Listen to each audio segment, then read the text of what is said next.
Nous sommes sur la chaîne Emma World, la chaîne chrétienne qui élève notre Seigneur Jésus-Christ de Nazareth. Et nous sommes sur notre émission événement Actes des Envoyés. Pour la journée d'aujourd'hui, nous avons le privilège de recevoir un homme exceptionnel qui est un des fils de mon père, le docteur Bridge Ribado Denji. Et ce soir, nous recevons le prophète Dordola Lemoine. Bonjour prophète. Bonjour mon apôtre. Et nous sommes très ravis de vous accueillir sur ce plateau. Et comment est-ce que vous vous sentez? Très à l'aise, merci Dieu. Je remercie le Seigneur parce que la Bible dit il ne fait pas de choses au hasard. C'était prévu ainsi que je sois invité par lui. C'est pas n'importe qui de passer ici. Et je sais qu'il y a des choses à dire. Amen. Et nous sommes également très heureux d'accueillir le prophète sur ce plateau. C'est déjà une bénédiction également pour la plateforme et pour toi qui nous suis de bénéficier de la grâce de cet homme que je connais très bien. Et prophète, entrons un peu dans le vif du sujet. Étant fils de mon père également, ça fait combien de temps que tu es dans les délivrances dans le domaine prophétique? Ça fait combien de temps que tu exerces dans ce domaine? Je crois que ça a commencé depuis 2017. Depuis 2017, je me rappelle un jour, c'était le 1er décembre, après la nuit du 31 décembre, le vieux, mon père spirituel, le 1er décembre avait rédigé un message. Il m'avait dit que, je résume juste le message qu'il m'avait dit, il m'avait écrit un message en disant ceci que ton heure est arrivée, Dieu me parle de toi, tu es un grand serviteur. Il faut que tu sers Dieu. Et c'était à partir de là que je me suis entré dans l'intercession. Notre dirigeante, c'est maman, la prophétesse Rebecca aujourd'hui. C'est elle qui nous dirigeait à l'intercession. Et puis un homme, un fils, un frère scellé participait à l'intercession chaque fois. C'est par là que tout a commencé. C'était ça le début. Alléluia. Donc ça veut dire que ça fait longtemps que le prophète est dans ce domaine. Il a été coaché, épaulé, comme il vient de nous le dire, à travers le père spirituel et ainsi que la prophétesse Rebecca. Et prophète, vous êtes un prophète. Quelle est la particularité d'un prophète? Parce que la Bible nous dit qu'il y a des vrais et des faux prophètes. On aimerait savoir quelle est la particularité d'un prophète. Comment on reconnaît un vrai prophète? Waouh, mais cette question, je crois que je l'avais déjà reçue aussi. Vous devez savoir que le prophète, un prophète, c'est juste un ministre de Dieu comme tous les autres ministres. Vous le lisez de Ephésiens 4, 6. Mais pour reconnaître le vrai et le faux, c'est facile. C'est juste de comprendre leur façon d'opérer, leur façon de travailler. Parce que la Bible dit que l'on vous le reconnaît par les fruits. C'est-à-dire qu'un prophète doit être aligné par la parole de Dieu. Celui qui est en dehors de la parole de Dieu, ce n'est pas ce n'est pas un prophète. Amen. Et vous avez compris la pensée et ce que le prophète vient de nous dire. Et est-ce que ce monde est réellement spirituel? Ou c'est juste ce que nous font croire les hommes de Dieu? Est-ce que ce monde est vraiment spirituel? Ou c'est juste ce que veulent nous faire croire les hommes de Dieu? Quelle est ta pensée par rapport à ça, prophète? Oui, mon apôtre, le monde est spirituel. Parce que quand nous lisons la Bible dans le livre de Hébreux 11, le verset 3, la Bible dit c'est par la foi que nous reconnaissons que non, les choses ont été créées. La Bible dit les choses qui ont été créées de l'invisible au visible. C'est-à-dire quoi? C'est-à-dire que le monde que nous voyons, le monde physique, est le reflet du monde spirituel. Tout ce qui ça se passe dans le monde physique a tiré son origine dans le monde spirituel. Jésus l'a dit dans le livre de Jean. Il dit que non, la Bible dit le Jean 11, verset 12, à tous ceux qui l'ont reçu. Jean 1, verset 12, la Bible dit à tous ceux qui l'ont reçu. Et leur donnant le pouvoir de devenir enfants de Dieu, lesquels ne sont pas nés de la chair ni de la volonté, mais de l'esprit. Le monde est spirituel. Et si tu veux vivre, si tu veux dominer dans ce monde-là, tu dois être un homme spirituel. Jésus l'a dit dans le livre de Matthieu, leur vie que le vrai adorateur adoreront le Père en esprit et en vérité. Ça veut dire que le monde est spirituel. Alléluia. Toi qui as l'habitude de te poser ce genre de questions, est-ce que ce monde est spirituel? Tu as la réponse du prophète qui vient de nous confirmer que ce monde est un monde spirituel. Le monde physique que nous sommes est le reflet du monde spirituel. Et prophète, nous allons encore avancer car j'ai une troisième question ici. Notre nation, notre pays, quand tu vois le Congo actuellement, le Congo a plusieurs églises. Le Congo, il y a beaucoup d'hommes de Dieu au niveau de notre nation. Mais j'aimerais savoir le niveau auquel notre nation se situe dans le réveil. Est-ce que le Congo est endormi spirituellement ou le Congo est encore debout spirituellement par rapport à toi, prophète, dans la dimension spirituelle? Cette question, c'est une bonne question. Le Congo a plusieurs hommes de Dieu, c'est vrai, mais le Congo n'a pas de foi. Écoute, apôtre, tu peux être un homme de Dieu, mais tu n'as pas la foi. Amen. Or, le Congo a besoin de foi. C'est Parce fort, que c'est fort.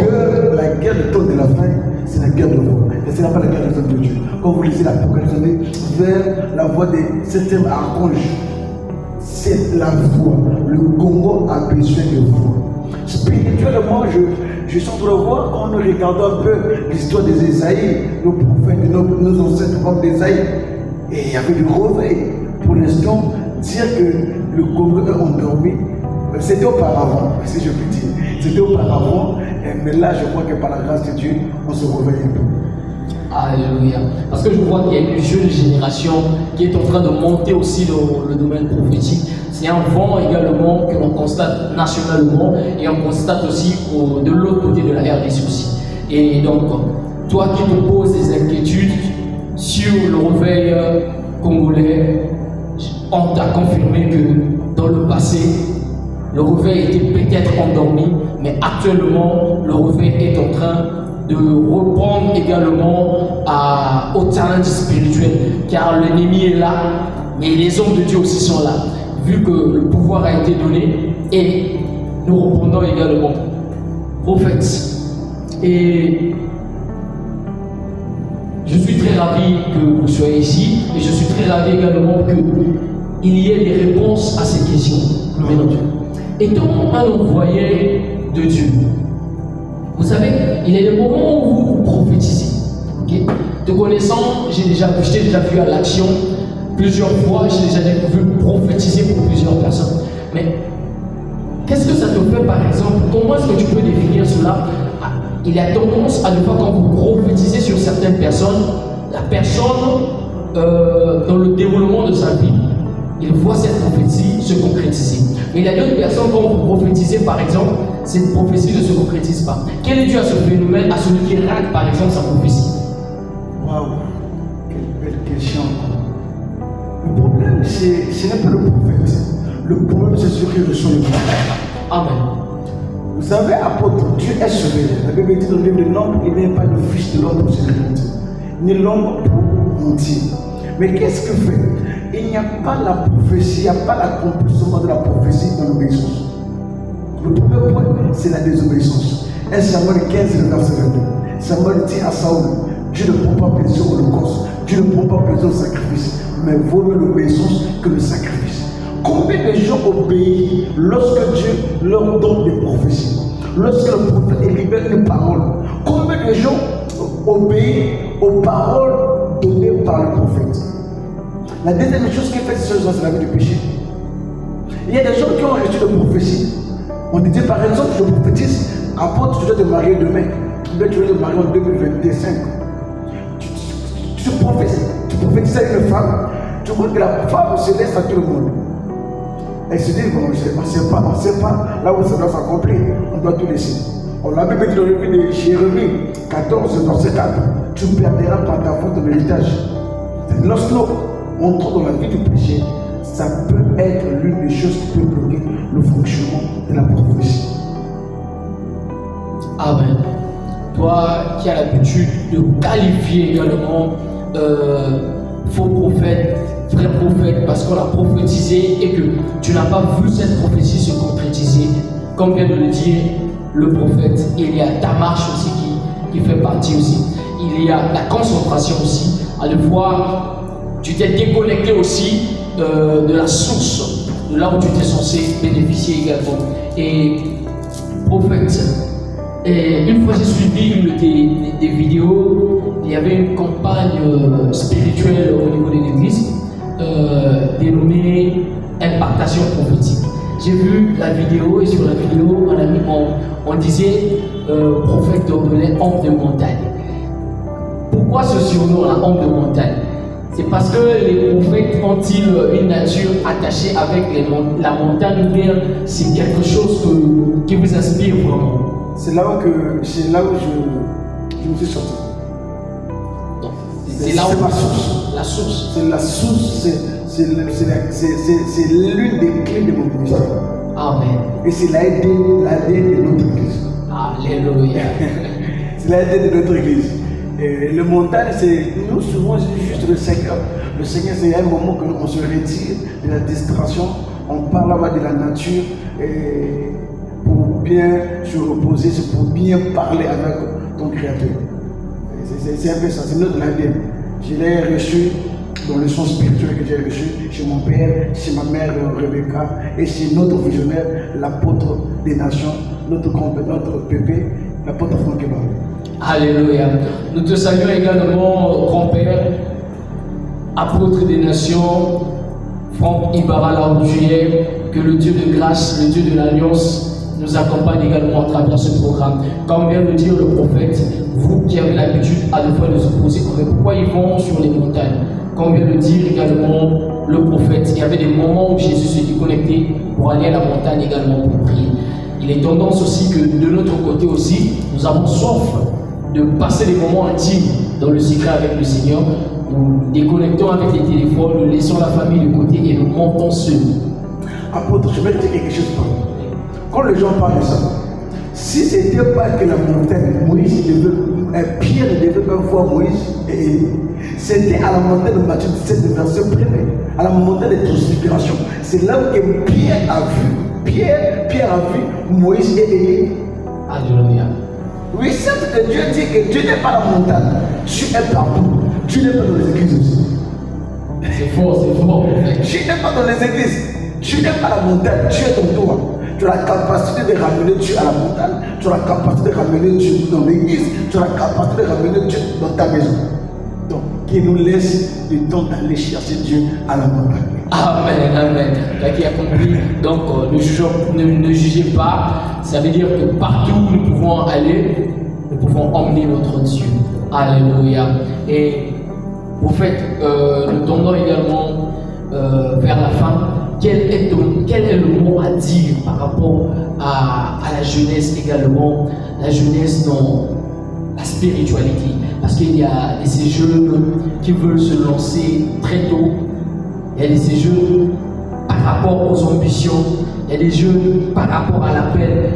Étant que prophète, le coup de pouce, comme tu viens de le dire, tu l'as entendu de la voix de ton père. Quel est le conseil que tu peux donner aux autres également? Non, j'aimerais juste dire aux autres de ne pas être pressés parce que la vie chrétienne ne sont pas des étapes. Mais c'est vrai que par la foi, par l'université que nous les jeunes nous avons, on veut être comme le prophète Joël, on veut être comme l'apôtre avant que Franck Ibarra. On ne connaît pas leur sacrifice. Nous devons aller par étapes, rester là sur le pied de nos pères, c'est très important. Vous savez, dans le domaine spirituel, tu peux être Paul, mais Paul, tu auras besoin d'un Ignace qui va te au de Jésus. Tu peux être Paul, tu as le ministère, tu as l'appel, mais ça te demande à Ananias qui va te présenter devant le monde des esprits. Ça demande à Ananias de te présenter devant les hommes. Et rester là. Appelons encore. Parce que c'est très important. C'est là parce que c'est à cause de ces choses que nous voyons, il y a la prolifération des églises. Et je voudrais dire aux jeunes qui me suivent, tout le monde ne sont pas appelés. Tu peux être ministre de Dieu, mais tu n'es pas appelé à bâtir. Tout le monde n'a pas reçu la vocation de bâtir. Et nous sommes appelés à rester au pied de nos pères, au pied de nos pères. Et c'est la chose que Dieu attend de nous. Dieu n'a pas besoin des églises. S'il y avait besoin des églises, il devait envoyer des apôtres de partir des églises. Ce qui compte, c'est l'église, le corps de l'homme que Dieu compte. Amen. Parce que dans le ciel aussi, il y a un qui s'était rebellé, précipité, et il a été chassé. Aujourd'hui, nous parlons de Satan, nous parlons du diable. C'est parce qu'il a comploté, il a été précis, il a comploté contre son Créateur et il a été précipité. Toi, jeune serviteur, toi, frère, toi, sœur, protocole, apprenez auprès de votre Père. Et ne vous déconnectez pas de vos pères spirituels et restez connectés et le Dieu de gloire va vous localiser. Amen. Et quel est, avant que nous puissions entamer notre question, est-ce que, prophète, tu veux faire une déclaration prophétique à notre nation de Congo? Parce que je suis en train de suivre les actualités, j'ai vu ce qui se passe nationalement. Et j'ai même vu ça sur Africa 24, ce qui vient de se passer nationalement au niveau du territoire. Et je souhaite des sincères condoléances à toutes les familles qui ont perdu un proche. Mes sincères condoléances, que le Dieu de gloire, le Dieu de paix puisse consoler vos larmes, que le Dieu de paix puisse pourvoir à vos besoins, puisse vous redonner cette force.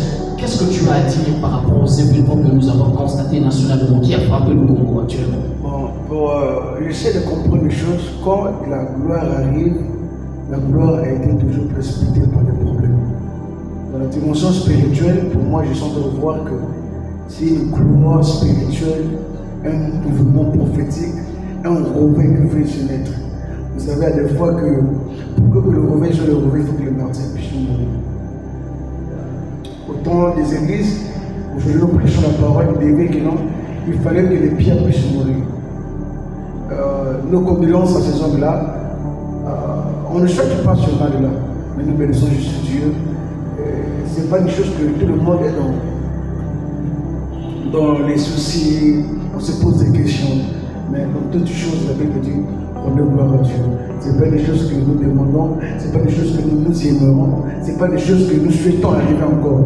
Et il n'y a pas d'autre chose à faire si Dieu a permis que son nom soit glorifié. Amen.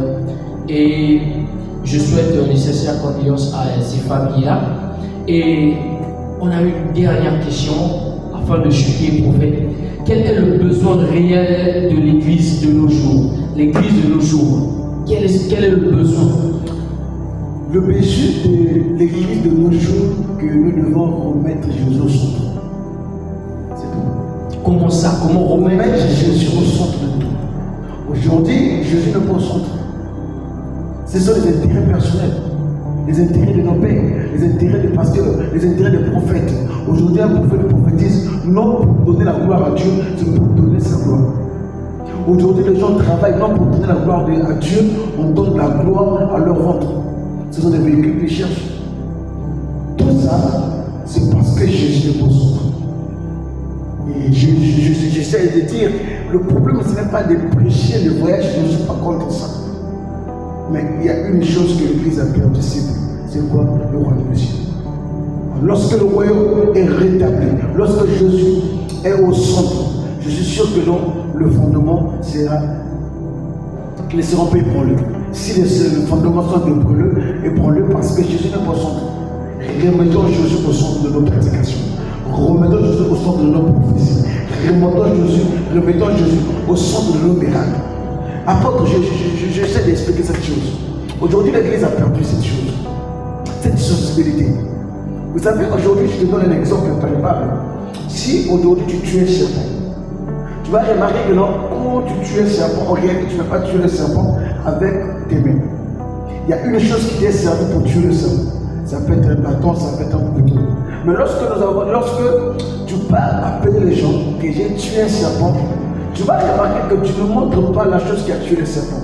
Tu montres avec tes mains, avec tes doigts, que j'ai tué le serpent. Tu montres juste le serpent. Mais tu ne montres pas la chose qui a permis que tu avais utilisé pour tuer le serpent. C'est ça l'image de l'Église aujourd'hui. Ils ont pris Jésus en jeté qui était comme la pierre, qui était comme la chose qui avait servi de tuer le serpent. Lorsque le miracle arrive, tu vois un prophète se dit, moi je suis fort. Tu n'es pas fort, c'est Jésus qui est fort. Répétez Jésus au centre de tout. Et vous allez voir que doit prospérer. C'est une très forte, une très bonne pensée également venant de la part du prophète. Donc, ce qui veut dire que l'Église a mis de côté l'objet. A mis de côté, le prophète a pris l'exemple de l'objet qui signifie tout simplement la force qui a permis de déraciner. Et nous avons mis cela de côté. Et c'est un conseil qui nous donne à tous. Moi également, étant apôtre, j'ai entendu le conseil. Nous devons ramener Jésus au centre de tout. Au lieu de montrer autre chose, montrons aux gens Jésus. C'est comme ça que nous allons gagner les âmes. Et c'est comme ça qu'il y aura une fête dans le ciel. Et prophète, nous allons finir également le message qui est les actes des envoyés. Et quelle est ta mission et ton souci actuellement? Ce que nous avons en tant que serviteurs de Dieu, c'est que Dieu nous a ordonné de faire dans le livre de Matthieu, c'est de gagner les âmes. Il n'y a pas d'autre chose, puisque nous avons hérité ça sur notre plan spirituel. Souvent, il a l'habitude de nous dire ces choses. Et je suis sûr que tout ce qu'on est en train de faire, c'est juste pour sauver les âmes. Et le Seigneur, c'est que le Seigneur, Dieu attend de nous, c'est que nous devons faire le rôle des évangélistes, comme l'apôtre Paul disait à Timothée, faire le rôle des évangélistes pour gagner les âmes. Et c'est ça notre mission, c'est ça notre souci. Amen. Et nous sommes à la fin également, nous sommes arrivés à la fin de notre émission Actes des envoyés. Et toi qui viens de suivre cette émission, toi qui es tombé également sur cette émission, fais un maximum de partage, car il y a plusieurs conseils qui ont été libérés.